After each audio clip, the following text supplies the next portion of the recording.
जम्मू कश्मीर में एक बार फिर कश्मीरी पंडित की टारगेट किलिंग हुई है। शोपिया में आतंकियों ने पूरन कृष्ण भट्ट नाम के कश्मीरी पंडित की उन्हीं के घर के लॉन में गोली मारकर हत्या कर दी। बाद में उन्हें अस्पताल जब तक ले जाया गया लेकिन उनको बचाया नहीं जा सका। सुरक्षा बलों ने कश्मीरी पंडित की हत्या करने वाले आतंकियों की तलाश में सर्च ऑपरेशन शुरू कर दिया है। एक बार फिर से टारगेट किलिंग की घटना हुई है। पूरन कृष्ण भट्ट नाम के कश्मीरी पंडित को टारगेट किया है आतंकियों ने। इस हमले की जिम्मेदारी TRF नाम के संगठन ने ली है। गोली मार दी गई उन्हें जब वे अपने ही बगीचे से बाहर निकल रहे थे, अपने ही घर के लॉन से बाहर निकल रहे थे। उसी वक्त उन पर हमला किया गया और उन्हें गोली मार दी गई। टारगेट किलिंग का अंत कब होगा, बड़ा सवाल यही है। कश्मीरी पंडित की हत्या के बाद लोगों के गुस्से में उबाल आ गया। जम्मू में लोगों ने विरोध प्रदर्शन किया। कश्मीरी पंडित की हत्या के विरोध में लोग सड़कों पर उतर आए।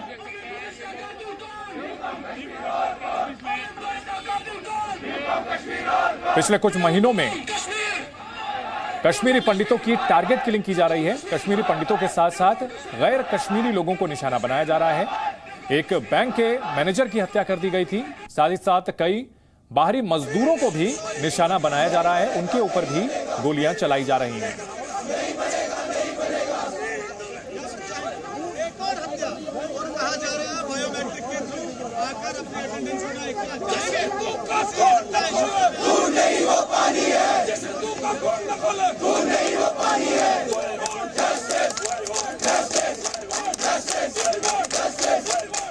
गया है और उनकी मृत्यु हो गई है। जी जी। So anyone who has been identified? हम लोग काम कर रहे हैं और इस पे आपको पता ही है कि TFF ने इसको क्लेम किया है। KFF ने इस पे कश्मीर फ्रीडम फाइटर करके उनका एक प्रॉक्सी नेम है, उसने क्लेम किया है। लेकिन हमारी ओर से अब हमारी ओर से अभी कुछ भी श्योर हम लोग अपनी ओर से नहीं बोलेंगे। उस टाइम जी सिक्योरिटी तो यहाँ पे थी। एक हमारा जो गार्ड लगा हुआ है, ये जो छोटा सा क्लस्टर है, वहाँ पे जो हमारा गार्ड लगा हुआ है वो गार्ड यहाँ पे सर गार्ड भी है। आर्मी का कैंप भी 200 मीटर पे। हाँ। उसके बाद भी ये चीज हो रही है। हाँ, इसमें हम लोग देख रहे हैं कि इसका रीजन क्या है, क्योंकि वो स्कूटर से उनके किसी अपने जान पहचान के साथ ही वो स्कूटर से कहीं बाहर गए हुए थे और वो स्कूटर से लौटे थे। वो अकेले नहीं थे, वो 2 लोग थे। इस बड़ी खबर पर हमारे सहयोगी खालिद हुसैन शोपिया से हमारे साथ जुड़ चुके हैं। साथ ही 2 खास मेहमान हैं, याना मीरचंदारी और वकार भट्टी, दोनों कश्मीरी एक्टिविस्ट हैं। सबसे पहले खालिद, इस हत्याकांड को लेकर के अभी तक प्रशासन की ओर से क्या कार्रवाई की गई है? जो हत्यारे हैं उनकी गिरफ्तारी के लिए क्या कदम उठाए जा रहे हैं?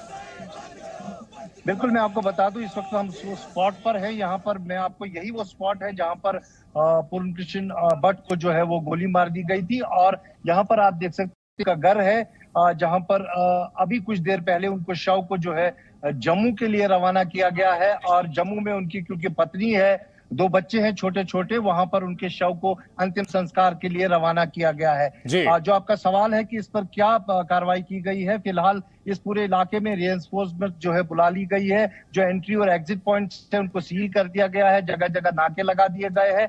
लेकिन यहाँ पर जो प्रश्न है वो लोगों का, परिवार का या फिर पड़ोसियों का, वो यही है कि यहाँ पर आर्मी कैंप भी है, यहाँ पर पुलिस की गार्ड भी है, क्योंकि इस इलाके में करीबन 10 से 15 कश्मीरी पंडित समुदाय के घर हैं, अभी भी हैं जिन्होंने माइग्रेशन नहीं किया है। जी, ये सवाल उठा ठीक है। बड़ा सवाल यही है कि आखिरकार टारगेट किलिंग कब रुकेगी, यही सवाल है। याना मीरचंदानी, प्रशासन की ओर से तमाम दावे किए जा रहे हैं, सरकार की ओर से तमाम आतंकियों के खिलाफ क्रैकडाउन किया जा रहा है, लेकिन फिर भी टारगेट किलिंग नहीं रुक रही है। क्या वजह इसकी मानती हैं?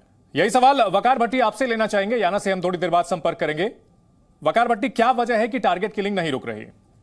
सर देखिए, ऐसा है कि आज से 4-5 दिन पहले पुलिस फायरिंग की वजह से एक कश्मीरी नौजवान जो शोपियान का ही था उसकी भी जान गई है। लेकिन बदकिस्मती से क्योंकि वो मुसलमान था, उसके ऊपर ना वहाँ के कश्मीर के लोकल मीडिया ने, किसी सियासी जमात ने या नेशनल मीडिया में कोई चर्चा नहीं हुई। और आज कश्मीरी पंडित की जान गई है। तो जान मुस्लिम की जाए, हिंदू की जान जाए, जान आखिर एक इंसान की जाती है।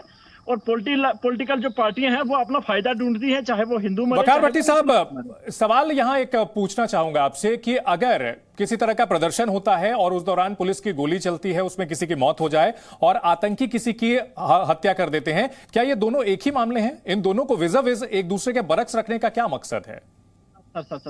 पहली बात, वो जो आज से 4 दिन पहले आसफ नाम के एक नौजवान को गोली लगी थी, वो इसको वहाँ इनकाउंटर स्टार्ट था, तो वहाँ स्कूटी में दोनों बच्चे जा रहे थे, उनको खड़ा किया, वो बेचारे उतर गए, तो पीछे से किसी ने शूट किया, 2 फायर उसके सर पे लगे, उसकी जान चली गई।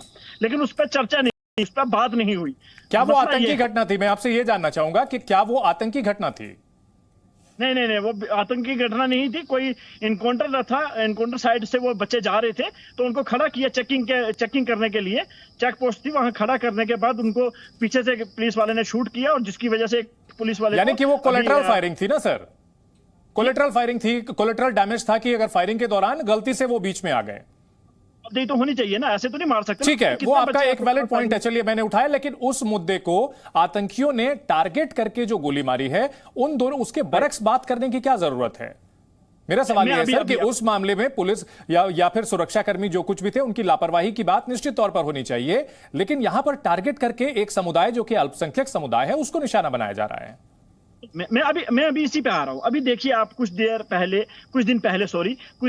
के बीजेपी वकार साहब, दुनिया भर आपका रिएक्शन हम लेंगे सर, हमारे पास वक्त की थोड़ी कमी है। याना मीर हमारे साथ जुड़ चुकी हैं। याना, टारगेट किलिंग रुक नहीं रही है, क्या वजह देखती हैं इसकी?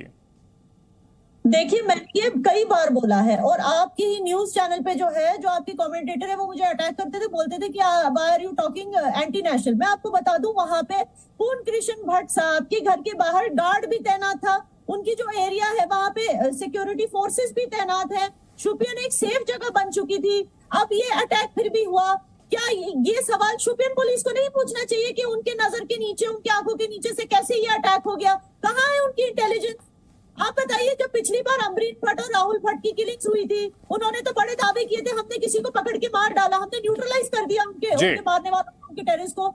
तो फिर ये कैसे हुए अटैक्स?